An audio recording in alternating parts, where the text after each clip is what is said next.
अरे Atharva last bencher ओळखलं का? हो संकर्षण फर्स्ट बेंचर. तुझ्यामुळे आम्हाला सतत वर्गाच्या बाहेर उभं राहावं लागायचं. हो, पण तुम्ही वर्गाच्या बाहेर उभे राहायचं म्हणून तर आमचं शिक्षण नीट झालं. हो तुम्ही मॅडमच्या पुढे पुढे करून सतत 10 मार्क वाढवून घ्यायचा. हो, पण तेच 10 मार्क मिळवायला तुम्हाला कॉप्या करायला लागायच्या. शाळेत टॉपर होतास, आता काय करतोस? MNC मध्ये कामाला आहे मी. MNC मध्ये वर्षाला 25 लाखाचं पॅकेज आहे मला. अरे वर्गाच्या बाहेर थांबलो म्हणून जगाकडे वेगळ्या नजरेने पाहिलं. आज माझी 7 अमृत तुल्य आहेत. मी ही वर्षाला 25 लाखच कमवतो. नाही बरोबर आहे, पण रिस्पेक्टेड जॉब नाही ना. अरे हीच रिस्पेक्टेड लोक माझ्याकडे येऊन उधारीने चहा पितात. गणितात सतत नापास व्हायचास, हिशोब तरी लागतो का? आम्हाला हिशोब करताही येतो आणि माणसांनाही हिशोबात ठेवता येतं. मी जग फिरतो, जग विमानाने. माझं नाव असं रोज पेपरामध्ये येतं. त्याच पेपरवर मी वडापाव विकतो. मला स्वतःची केबिन आहे. माझे ज्युनियर माझ्या पुढे असे सर सर सर सर करतात. तुझे सिनियर माझ्या पुढे उभं राहतात. दादा चहा झाला का असं विचारतात. खरं बोलतो, पण खरं सांगू का, मला पण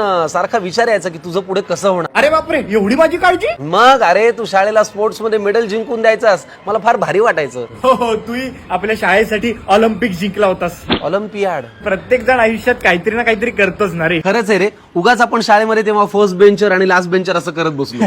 शेवटी जिंदगी सगळ्यांना एकाच बेंचवर आणून बसवते. खरंच. चल आता प्यायला बसू. काय? चहा.